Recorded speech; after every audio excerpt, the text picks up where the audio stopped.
evening, everyone. Welcome to another edition of Scotland at 7 with me, Gordon Ross, and Chris McCusker in the chair this evening from the SNP Socialist Group. Welcome back, Chris. Evening, Gordon. As usual, it's nice to see you back in the studio. Managed to get in without the aid of a dinghy. Without the aid of a dinghy. Okay, right. Well, we'll come to the weather later in the programme. Anyway, this evening's programme begins with the story of the Scottish Government reshuffle. And First Minister Nicola Sturgeon has outlined new appointments to the Scottish Government and Cabinet. Following her delivery of the Scottish budget, Kate Forbes has been nominated as the Cabinet Secretary for Finance, while Fiona Hislop will build on a hugely successful period as External Affairs Secretary by taking responsibility for the economy as Cabinet Secretary for Economy, Fair Work and Culture. As the process of Brexit and the discussion on Scotland's constitutional future moves into a new phase, Mike Russell's responsibilities will be expanded as the Cabinet Secretary for the Constitution, Europe and External Affairs. Fergus Ewing will take on responsibility for tourism as Cabinet Secretary for the Rural Economy and Tourism. Jenny Gilruth has been nominated to join the government as a Minister for Europe and International Development, where she will support Michael Russell.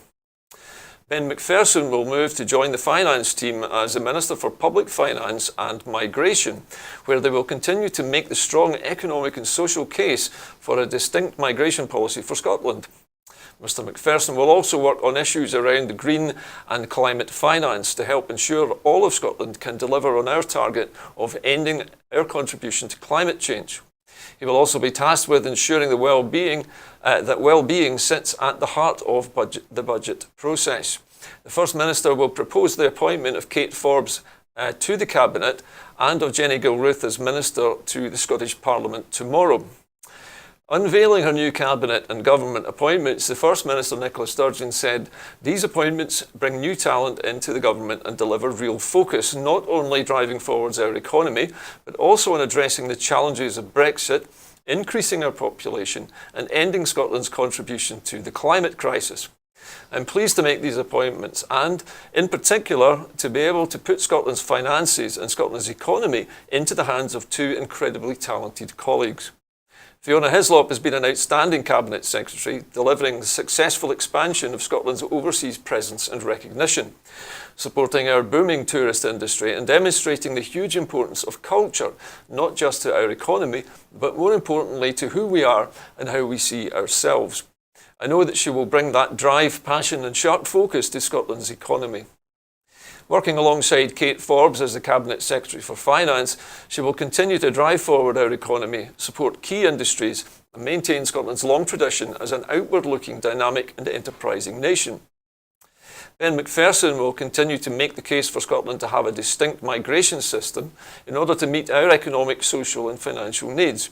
And as Public Finance Minister will also take the lead on identifying ways to fund climate action, and he will work across government to build a well-being economy. Jenny Gilruth will join government for the first time, having proven herself as a talented and hard-working MSP, and takes on the role as Minister for Europe and International Development. She will have the important task of promoting Scotland, building new links in the post-Brexit environment and delivering on our global responsibilities. And I know that she is more than up to the challenge. So, Chris, quite a big change in the SNP lineup. Seems to be more a consolidation shake-up. It's kind of like a beefing up of the roles and bringing in a couple of fresh faces at the same time. I know Ben McPherson is very hot on migration. And, well, I was going to say it seemed an unusual pairing to put migration and finance together, but I'm sure there is obviously a reason for this. Well, I would suggest that the two things being linked is because obviously Scotland needs migration for their ongoing workforce. And if we are to have a just transition into a greener new industrial era, then we will need that pool of talent to be here in Scotland ready to take on those jobs.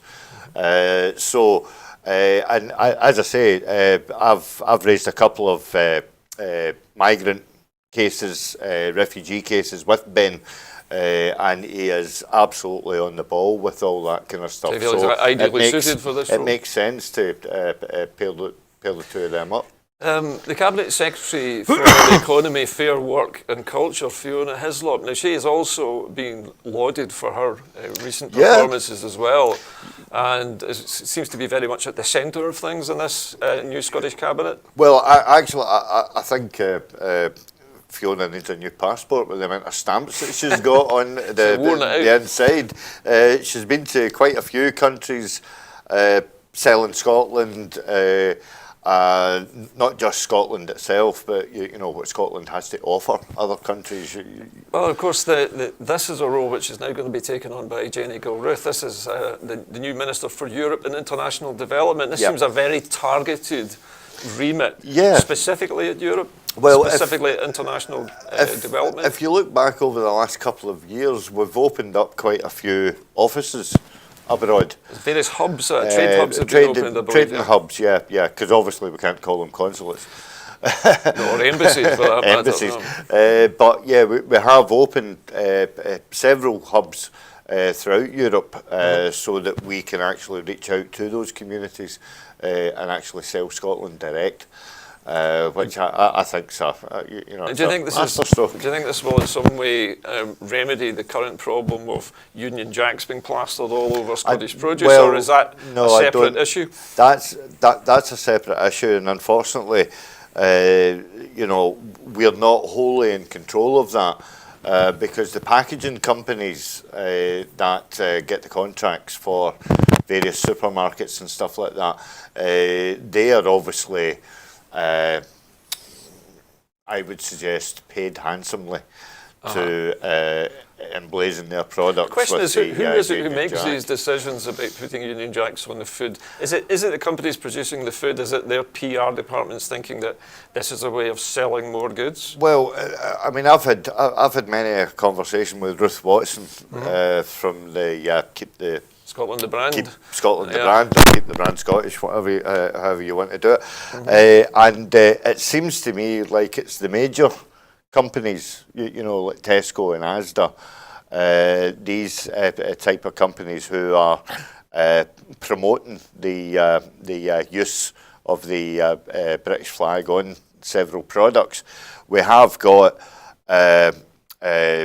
cases of Scottish produce clearly labelled as Scottish produce now, you know, from Angus, but it's got a British flag on it. You know, and talking to Ruth about it is all down to, you know, it's good governance on our part to highlight this. And she actually came up with a great idea of actually, you know, not buying the stuff. You know what I mean? By all means, buy it if you need it. But if you can sort of like clean the packaging, put it in an envelope and send it back to them. And say you don't particularly like the say packaging. That you don't like the packaging, they've got to deal with that letter. So it then takes resource. I guess so. Do you know what I mean? And they have to respond to you as a customer. As a customer. So eventually they might get a wee bit cheesed off with it. Well, possibly, yeah.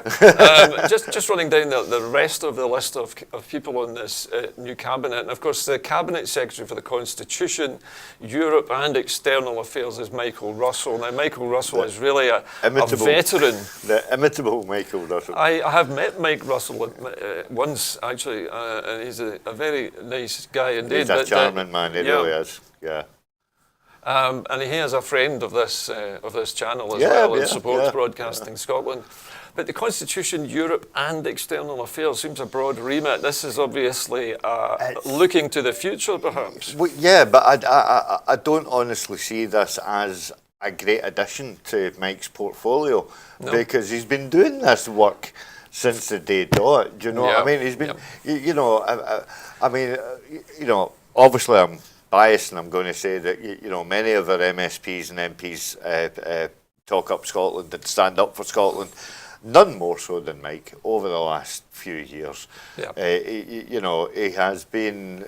He seems to be a very safe pair of hands as well. He's a very, very safe pair, and he's very knowledgeable. And I think if knowledgeable. Well, if you're going to give responsibility for the whole constitutional future of the country Yeah. to somebody, you would want it to be someone like Yeah, Michael Russell.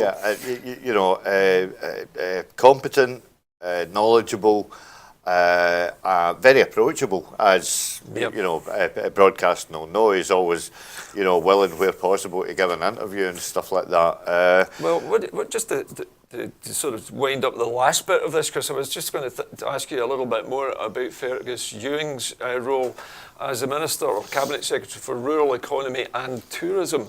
Yeah. Now, I understand tourism is booming across Scotland, especially in light of various television programmes being filmed here. Yeah. And even a production company and a film studio now, Ward Park Studios. Yeah, yeah. So, is Fergus Ewing coming into this at the high water mark Well, for again, tourism? I don't actually think so, because Fergus again has always, he's been in rural affairs for a long time, from what I know, he works really quite well with the Scottish Greens on various rural issues, land Because the reform Greens and all have the rest of quite it. a big presence outside of the cities. Yeah. But not only that, he's done work alongside, I think it's Mark Ruskell, with regards to the whole question of land reform and stuff like that. Yeah. Which obviously I think for the Greens we're not going far enough on that. We're not fast enough, Do you know probably. what I mean? But there is a half decent working relationship there. At least there's progress to be made, I suppose. Well. In that. Yeah, it always bodes well. Okay, well, I was going to move away now from the. I don't know. Did we mention Ben McPherson back there? I can't remember. We did mention Ben. We did mention Ben. Yeah, I thought we yeah, had. we were talking about his role in the fiscal economy and the link between migration and finance refugees. and migration. That's fine. Okay.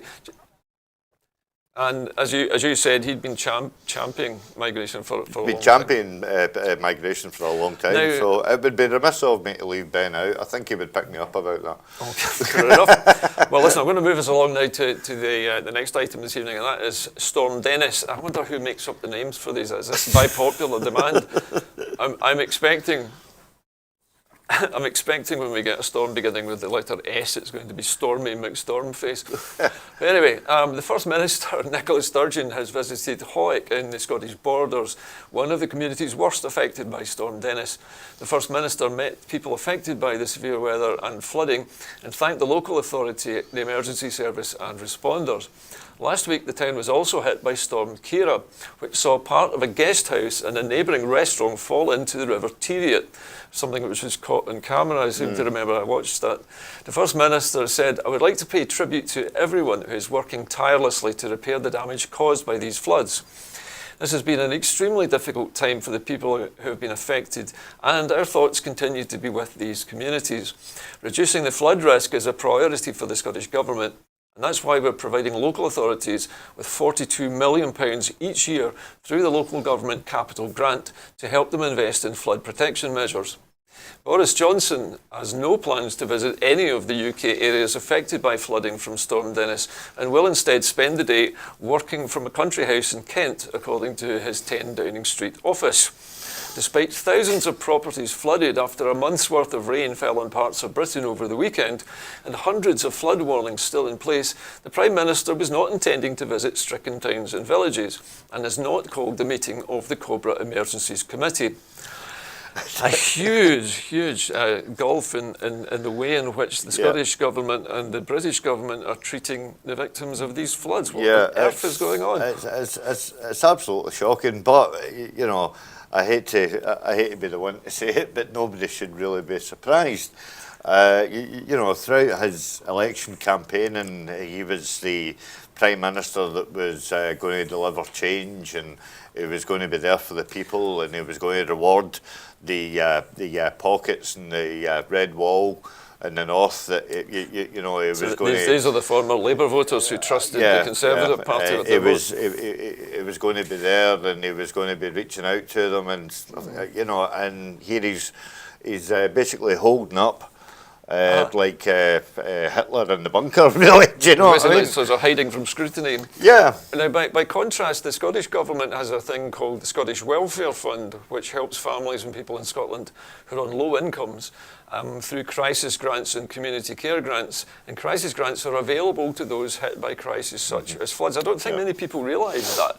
No. That these grants are not just for when you fall in hard times, these are for when nature hits you as well. I mean, no doubt that the Scottish Government will have this on their website and stuff like that. I would urge people in these affected areas to visit the Scottish Government website to find out how you can access. Right, so there are places where people could go for help if they're looking for and financial help as well. You know, I mean, you'd be able to find that out through the internet or a simple Google search. But you know, when you see the pictures of people's lives being ripped apart by I watched that this morning. It was horrific. Some of these people in the Welsh valleys, the water was like a metre and a half deep in the living room. Horrendous. I was with my elder brother today at his clinic. Took him back to his house where I watch. I am forced to watch the television because he's got BBC News on all the time. Dear. Well, I mean, he pays for his licence, so I mean that's fine for him. But I couldn't believe the chap was saying the water was sort of like there, and the flood defences were another 4 foot up.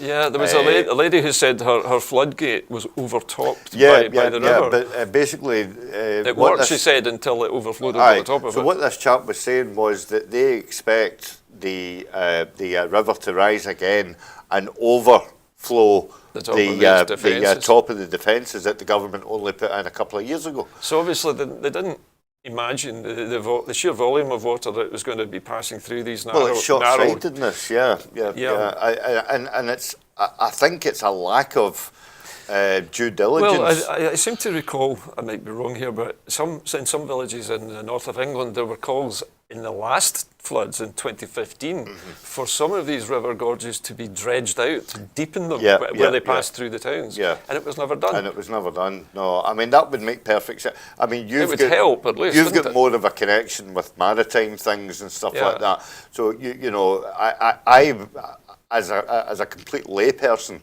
I would suggest that would be the natural thing to do. Yeah. I mean, I seem to remember, back in my youth, that they used to dredge the Clyde. They did up to a certain point. I think it was up to the no. I think it was as far up to the King George V Bridge. Yeah, and then it wouldn't go any further. That was the limit of navigation. It couldn't go any further. Obviously because of the other bridges. I understand, Chris, there's also a source of funding for local authorities as well. I was just reading here that there's a thing called the Bellwin scheme for discretionary funding, which also exists to give special financial assistance to councils who face undue financial burden as a result of large-scale emergencies. Scotland seems to be well equipped and very robust for dealing with such things. Compared to England, we are, because as I was going to say, that there are certain villages who have had a tremendous amount of infrastructure put in because of the proximity of the rivers that run through them. Yeah. But there are other villages that have got absolutely nothing, not as much as a sandbag. And they're still at risk because the water is coming down off the hills. And, it just naturally finds... Well, water can't compress, so it has to go somewhere, and you need a floodplain. And if you build in a floodplain, you get flooded. Yeah. I remember visiting the German wine region of the Mosel Valley many years ago, and the hotel we stayed in, I noticed that the entire ground floor had stone floors, stone walls, stone ceiling, and I said, why is there no carpets or anything? He said, because it floods regularly, and we just take all the furniture upstairs, and we wait for the floodwater to fill the lower part of the hotel. And when it goes down, we just bring everything back down. But because there's no plaster, there's no wood, it dries out. I mean, that's the kind of resilience that people who live by rivers you would expect them Yeah, to be yeah. capable of making, Yeah, but but nobody again, seems to plan that way. Well, I mean, I would probably suggest the like higher defences where Where it they're is needed, necessary, because I think somebody stated in this news report that since 1899, and then again, I think it was the late 40s, the water has twice recorded ongoing flood levels. And obviously, as everybody knows, with the climate emergency that we're in, they're actually reporting that we're going to get wetter and More windy weather. windy weather through the winter, Yep. and drier and Hotter. hotter weather during the summer. Yeah, I think the forecasters say that whatever your normal weather pattern is, it's just going to be turbocharged. Yeah. It's basically just going to be given a lot more energy, Yeah, which yeah, is obviously yeah. going to drive the winds faster. The question is, are we going to be, as our producer said, an intemperate maritime climate instead of a temperate one? Well, of course, and it's something that people need to adapt to. I mean, Billy Connolly used to famously say, Yeah. "There is no bad weather; it's just the wrong choice of clothing." Yep, this is true. Inappropriate clothing. Yeah. But try telling that to someone who's just lost their house. There's and no, I think, you know- worse calamity than losing all your possessions to flooding, because you can never get them back. Correct, but the other thing that struck me as well is that some of these insurance claims, Yeah. they have to pay £10,000 before they can get anything. Yeah, And the excess on it is sometimes enormous. it's not actually worth paying the excess. Yeah, because you're going to be paying out the 10,000 Yeah. anyway. Yeah, No. yeah. So I mean, I think that needs to get looked at as well. Well, But then you know, these are, we have to point out, these are devolved issues. of course. So It's always the reserved issues, I think, is what you meant, wasn't it? Well, no. Flooding? The flooding Is that funding SEPA? for Wales is a devolved issue. Is it? All right. Yeah. What about in Scotland? Does it devolve to Holyrood? Here? I would presume, but I am happily to be corrected think wrong. I believe it is. I would Listen, presume so. The Scottish Government is responsible, I think, for responding to flooding Yeah. crises, and it does. So Yeah, it seems to do that I think extremely that's well. the same in Wales as well. Well, speaking of disasters, brings us to our next subject, which is Dominic Cummings. And Ian Blackford, MP, has called on the UK Parliament's Liaison Committee to summon Boris Johnson's top aide, Dominic Cummings, over his handling of the UK government's reshuffle.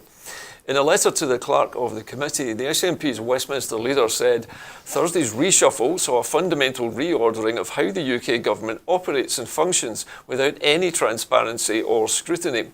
It's been widely reported there will now be an amalgamation of special advisors between the offices of the Prime Minister and the Treasury. Reports have not been denied by the Prime Minister nor by the incoming Chancellor. The Liaison Committee oversees the overall scrutiny of the UK government. In commenting, Mr Blackford MP said, the amalgamation of 10 Downing Street and the Treasury has come as a surprise to everyone, including the former Chancellor. It's substantially in the public interest to summon those involved in designing these changes. We should know their purpose and their intent. Dominic Cummings, Boris Johnson's chief special advisor, has been widely reported as the main catalyst for these alterations. And so it's right that he is the first to be summoned and required to answer questions on this matter. It's crucial that key appointed officials responsible to the Prime Minister are compelled to give evidence on these changes in full, in detail and in public. I hope the Parliament's Liaison Committee is favourable to facilitating this as a matter of public interest and transparency. So Ian Blackford is clearly extremely angry at the sudden reorganisation of both the Treasury's advisors and the government's number 10 advisors. And obviously we know that Sajid Javid felt strongly that this was the wrong thing to do. It said so and basically had to resign for his trouble. Yeah, but it's not only that, it's also some of the other appointments. Indeed, yes, there have been some other controversial ones.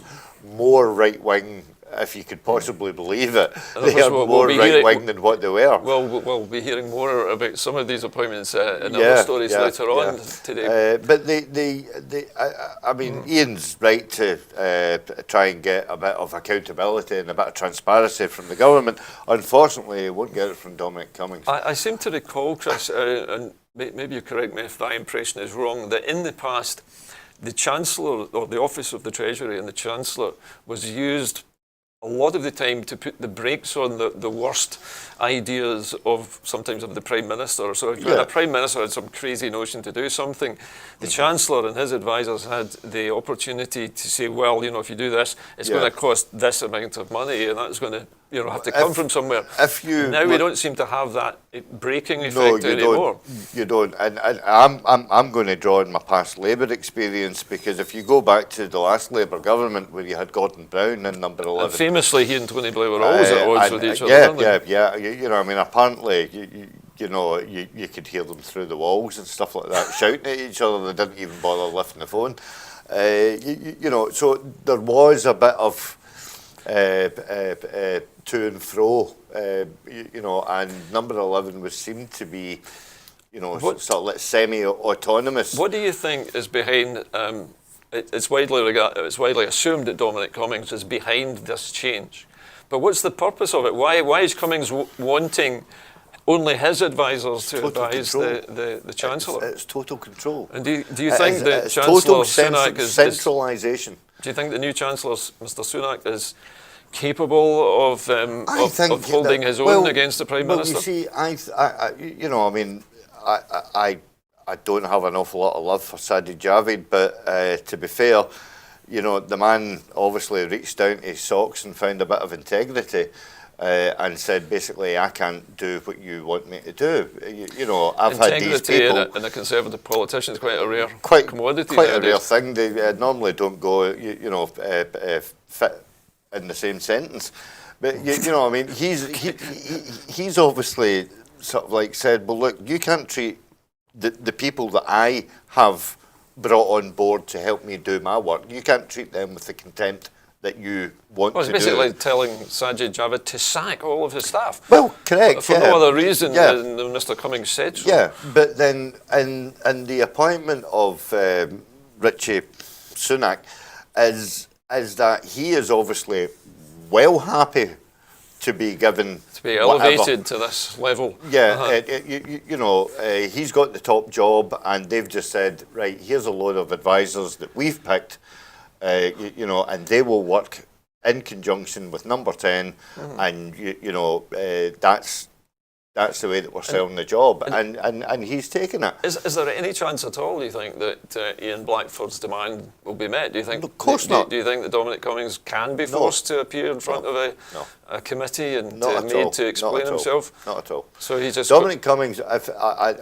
I would love to be connected, but as far as I'm aware, Dominic Cummings has never actually had an interview since he's taken on that. You mean an interview with the media? Yeah.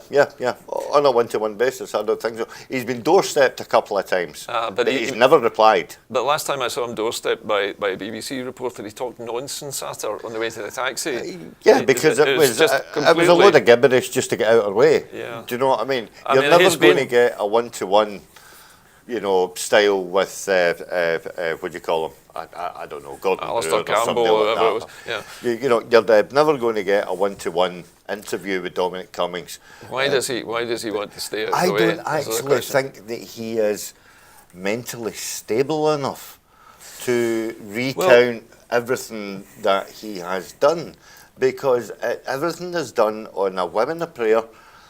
Some of the stuff he does have an isn't agenda, that much is clear. It has an agenda, but you know, but nobody seems to know what it is. A bit like trying to get Donald Trump to pin him down on what his agenda is. I don't know if it's ever been sort of like brought to anybody's attention, but Dominic Cummings, to me, has got all the complexes of someone that is suffering from ADHD.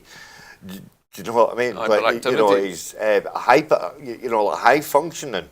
He's obviously a very clever man, or he wouldn't be where he is. Yeah, but I think he's got some severe lacking in social skills. Well, I mean, I have many months ago researched a little bit about Mr. Cummings and discovered that he had stayed in Russia for 3 years, and during his time there, he was attempting to entice various Russian businesses to start a kind of new type of doing business. He was trying to introduce free market economics into a very heavily regulated socialist Russian market. And of course, they didn't like it. No. And eventually, he was told politely to leave Russia. And he came back to the United Kingdom. And since then, he's been doing what he's been doing. And now he's been compared, I've heard, to a sort of British version of Rasputin.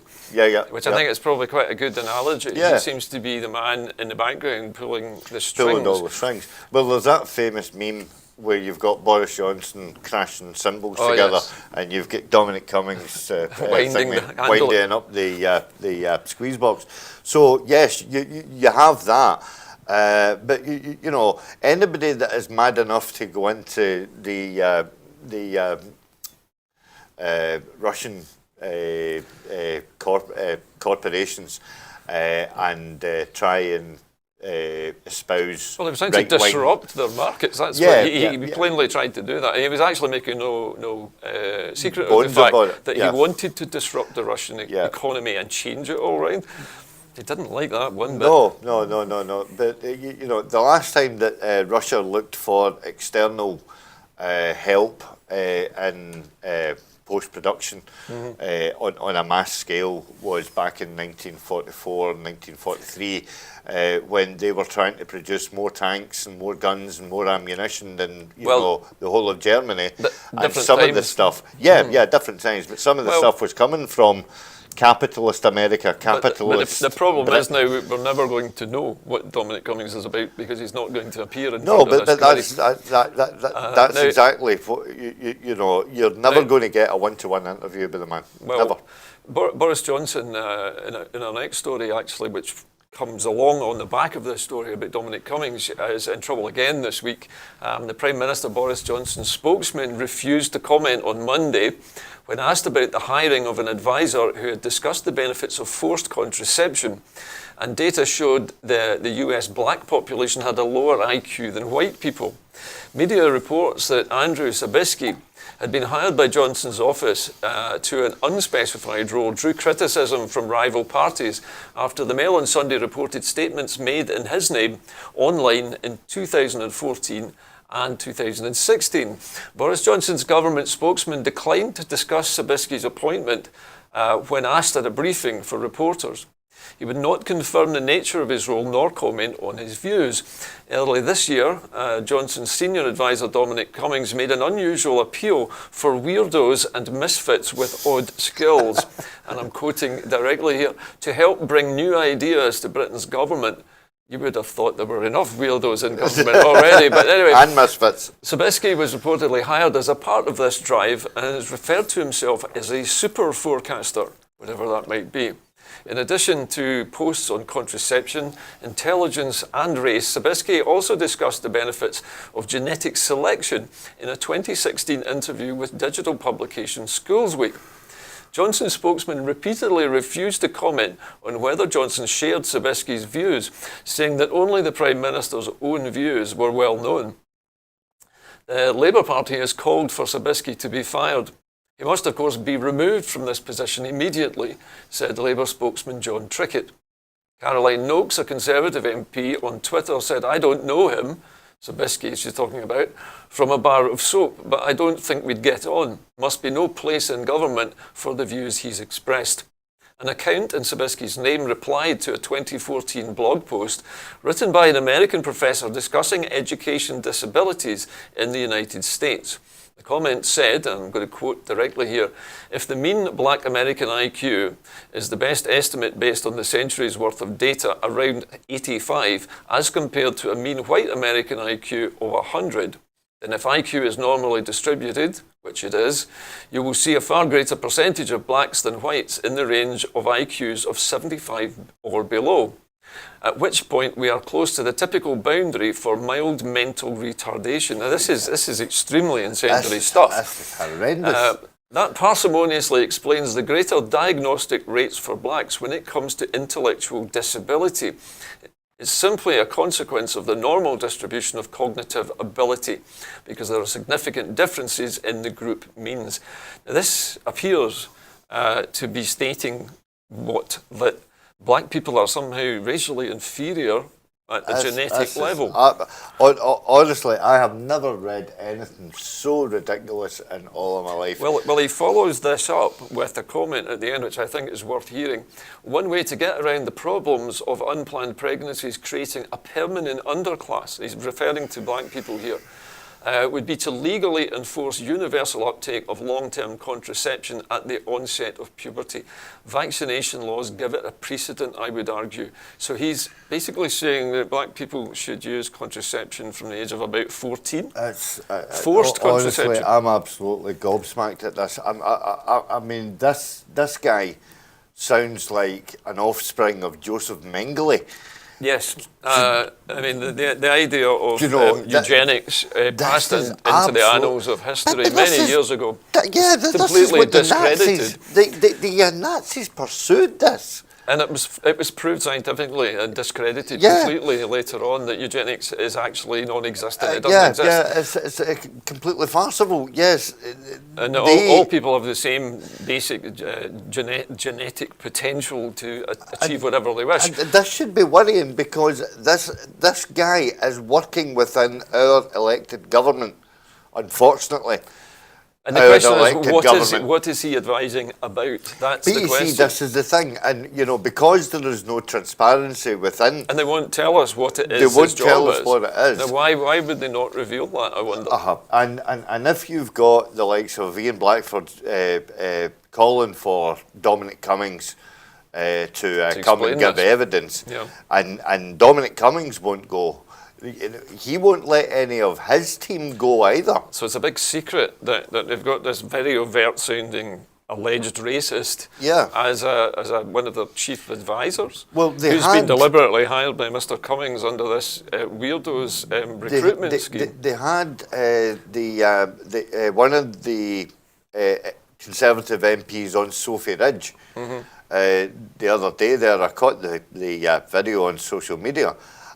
And she was putting this directly to him, saying, can you comment on this?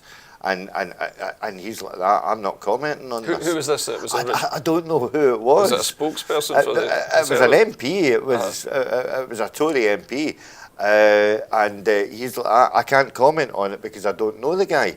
And she's like, I'm not asking you to comment on it because you don't know him. I'm asking you, do you agree with it? And he's like, I can't comment. In other words, he was afraid to say anything. He was absolutely mincing himself. But the whole idea of eugenics, I had hoped and believed was ancient dark history from the era of the Nazis. And there has never been any scientific proving of this. In fact, it's been debunked many, many times. But you have got people inside that the houses of the Prime Minister who actually is willing to go on record and saying this stuff. Dominic Cummings famously once said that intelligence was largely inherited. That was what he believed, that a large proportion of people's intelligence was inherited from their parents and not necessarily learned from the environment. So are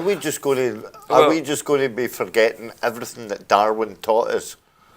Yeah, people evolve, people change all the time. But the fact is, we know that you have two parents, so you have genetic material from both. But it's not necessarily their own genes that they pass to us. It could be your great grandfather's genes. Correct. Yes. There's no real races is the thing, isn't there? No, there's not. No. But I mean, I hate to keep bringing up Billy Connolly into it, but you do seem to like Billy Connolly. I hope you're on a percentage for every time you mention anything he says. I do like the big man, but see when he done one of his fact-finding tours, who do you think I am? And he thought he was quintessentially Irish-Scottish, and he was amazed to find out that his origins came from Pakistan. Seriously? Honestly, or somewhere in India where his, where he could trace the family back. Whoever it was serving in the British Army. Wow. And he had had a sexual relationship with an Indian woman, and that's where the Connolly clan came from. From this You know, genetic so line. it's not right, and nobody should actually think that it's right just because you're white just now. Doesn't mean to say that you could have been black. Yeah. Before, I mean, your physical, or yellow, your physical characteristics are no indication of your intelligence or yeah, intellect. yeah. But see, when you start getting into this dark rhetoric of white Aryan race, But this is the thing which is worrying people. you've really got to watch the ground that you're walking on. Cause we know that Mr. Cummings was pushing the racist buttons during the Brexit campaign by saying the problem was with immigrants, and that get rid of the immigrants and everybody will have a job and everything will be lovely. Yeah. And we're not really seeing that so far, No, are we? no, we're not. But again, it is the rhetoric of the right wing who are pursuing this white supremacy. Yeah, they've reanimated eugenics from Nazi Germany for some but reason. and where does that then stop? Because that's the trouble. Because we know that the Germans didn't just stop with race, creed, and colour. They looked at twins. They also twins. They went into homosexuality. It just opened a whole, disabled as well. If you're ever interested in it, there's a wonderful BBC podcast on Radio 4 called How to Talk to Racists, which I find fascinating, and it was by an eminent professor, but he debunked the entire thing. Aye. Anyway, I'd like to move on from the subject of Dominic Cummings and alleged racism. I would personally not like to revisit this again, Gordon. We're going to head over the Irish Sea now for the next story to the Republic of Ireland. 9 days after Sinn Féin won the popular vote in Ireland's general election, party leaders have inched towards talks to see whether anybody can cobble together a coalition in the hung parliament, and if not, another election looms. Mary Lou McDonald, Sinn Féin's leader, reiterated her desire to lead smaller parties in a left-wing government. We've been elected in very large numbers to be in government, even to lead the next government, she said during a visit to a Dublin community centre. She rejected suggestions of a pact between Fine Gael and Fianna Fáil, centrist rivals that have dominated Irish politics for a century. The idea of Fianna Fáil and Fine Gael being returned again for 5 years is unthinkable, she said.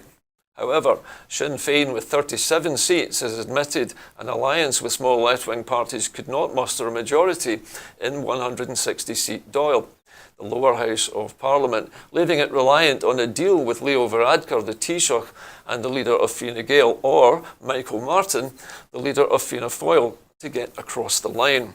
The new Parliament is due to meet on Thursday and will vote on nominees for a Taoiseach. If no one wins a majority, as expected, then Varadkar's administration will continue as caretaker until the stalemate is broken.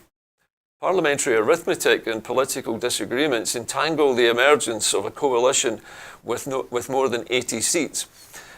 In recent days, Varadkar and Martin have restated their refusal to enter into a government with Sinn Féin, citing its IRA links and economic policies, fueling speculation of an unprecedented coalition between Fine Gael with 35 seats and Fianna Fáil with 38.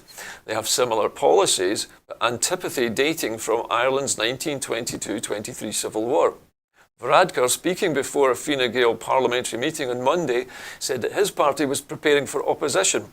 In office for almost a decade, it felt like voters' wrath over housing and healthcare problems. Many of its surviving MPs think opposition is the place to make a fresh start and to avert annihilation in the next election.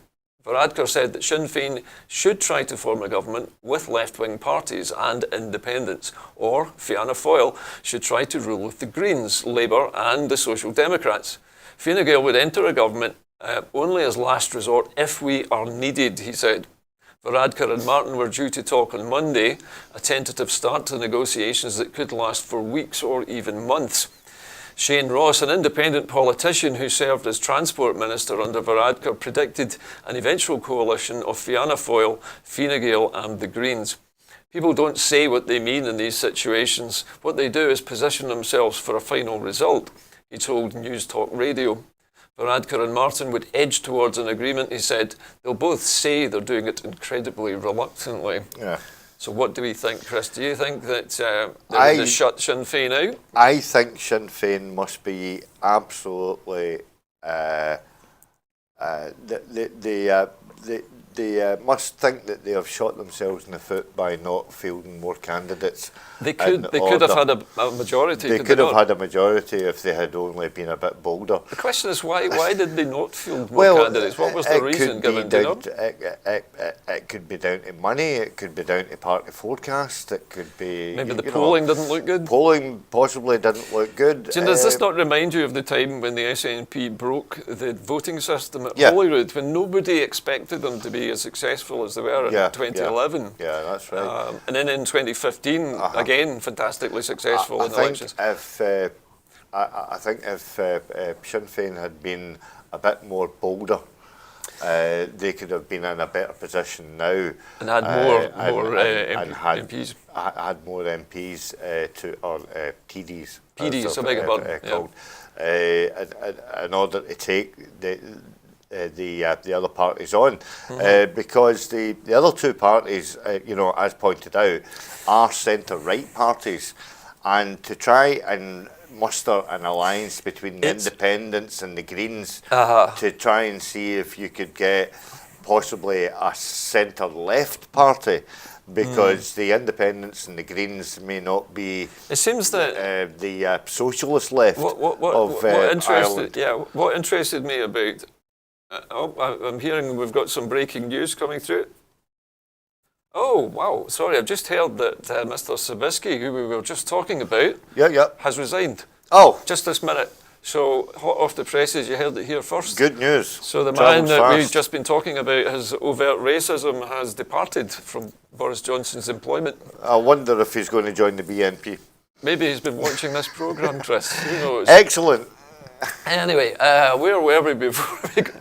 We were talking about Ireland. Okay, what I was going to ask you, Chris, is do you think that since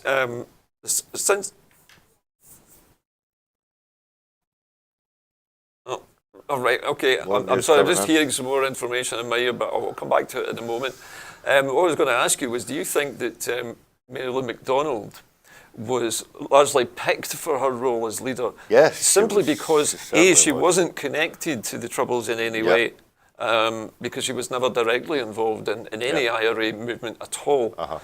And the success that Sinn Féin has had since then, can it be attributed, do you think, to this new leadership? Yeah, it definitely can be. And I think that she was, well, I don't think she was chosen just for that. Well, being one of the reasons, but also having a woman in charge seems to be a good thing. Having a woman in charge, definitely reignited interest in Sinn Féin. Leaving Gerry Adams at the back, or maybe not at the back, but for him to take a back seat, basically meant that the Troubles were also taking a bit of a back seat as well. You think this was the younger Sinn Féin putting the past behind them? Or trying to anyway. The younger people who are in Island society now are basically viewing the Troubles as through the history books. Because it's never happened in their lifetime. And Mary Lou McDonald is certainly part of that. Yes. I don't know her exact age, but I think she would have been very young. A young woman. I mean, she's obviously younger than very young to see maybe the sporadic car bombing. She's maybe in her 40s. She's probably a child at the time of the Troubles. So so the party has had to evolve, and I think it's done fantastically well in doing so.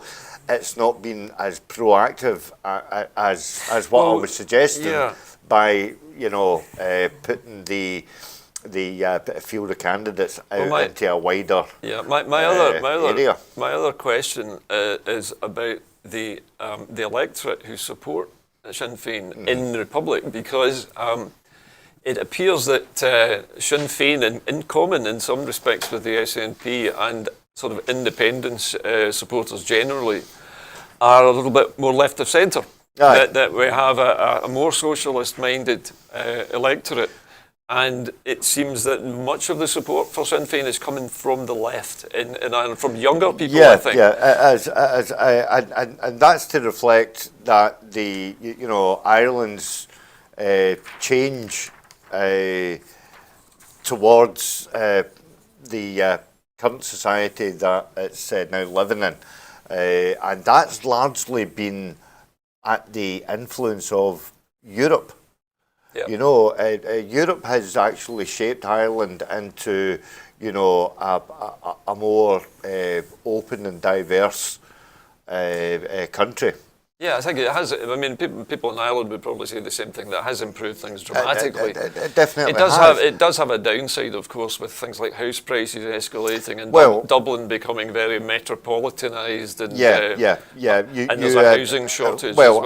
Again, I was going to point out to the fact that it doesn't help when you've got a centre-right Taoiseach, who is, falling down in front of corporate business in order to get, money in for regeneration. Well, one other thing that occurred to me, Chris, while we were talking about Sinn Féin and particularly about the Republic and the possibility of reunification, is that we know from Germany's experience of reunification that it was extremely expensive and very difficult for them to do it. But it was hugely successful. But they also had the backing of the European Union behind them to do it, to help prop up the German economy while it went through this transformation.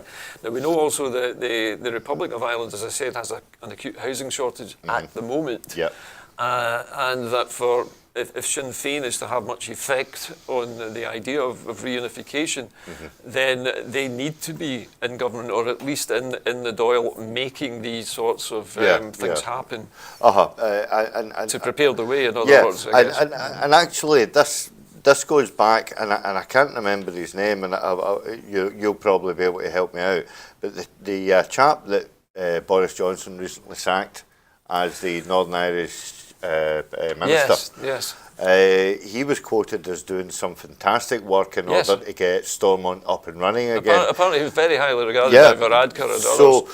So he must have had some really good interpersonal skills in order to get the two factions talking together. Yes, and talking about power sharing again. And that has been pivotal, I think, in bringing this. I don't think it's kind of ironic that Johnson should sack a man who plainly has such an ability to turn around a situation which looked intractable like that? Well, to be honest with you, Gordon, I didn't actually think that the Westminster government wanted Stormont to be up again. So you think that's why he was sacked? Because he did something good that they didn't want something doing? Good, yeah, because I thought that the Westminster government preferred to have direct rule on Northern Ireland. It certainly suited it. Yeah, I think I shared your view there for a while. It certainly suited it when the DUP had a controlling interest in the comings and goings of Number 10. But now that the DUP are pretty much, a total insignificance now, I think that, Boris has got to put up with what's happened. Therefore, he sacked someone who was doing the work so well, to obviously sort of like stop any more progress from going further. Chris, we have just been handed a sheet of paper here, and this is actually a tweet which comes from Mr. Sabisky, who just resigned. And he says here, yes, I'll quote what he says in his tweet. This is presumably his resignation swan song. And he says, "Hey all, the media hysteria about my old stuff online is mad, but I wanted to help Her Majesty's government not to be a distraction. Accordingly, I've decided to resign as a contractor. I hope Number 10 hires more people with good geopolitical forecasting track records, and that media learn to stop selective quoting.